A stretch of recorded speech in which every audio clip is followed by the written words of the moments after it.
Reflection 1. When I didn't know what I was building. I didn't begin with a plan, I began with attention. Certain lines would stop me, not because they were clever, but because they carried weight. They felt compressed, like they held more than they said. I didn't always agree with them. I didn't always understand them. But they stayed. So I wrote them down. At the time, I thought I was collecting quotes. In truth, I was collecting signals.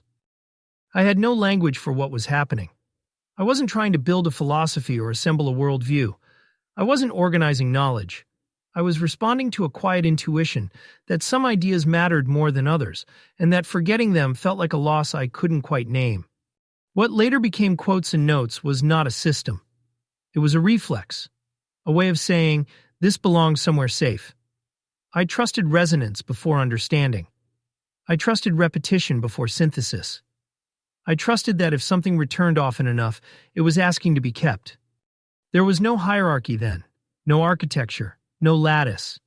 Just fragments, pulled from books, conversations, lectures, lived moments, resting side by side without explanation. Looking back, it resembles the early stage of any organism. Accumulation without structure, growth without direction, energy without form. But something important was already happening.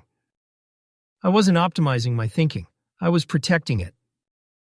Each note was a small act of care, a refusal to let meaning slip through my fingers simply because I couldn't yet articulate it.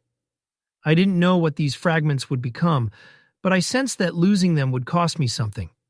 Clarity, perhaps, or orientation, or the ability to remember what mattered when life grew loud. In hindsight, this was the earliest expression of what would later become the role of curator and gatekeeper. But at the time, there was no role, only instinct. I didn't yet know that attention was finite. I didn't yet know that letting everything in would eventually require paying a price. I only knew that some ideas deserved to stay close. There is a temptation, looking back, to retrofit intention onto those early years. To pretend there was foresight. There wasn't. There was only a willingness to pause, to notice, and to save what felt essential before it vanished back into the noise.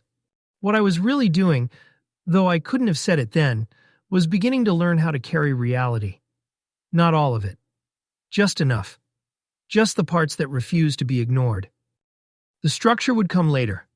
The coherence would come later. The responsibility would come later. At the beginning, there was only this.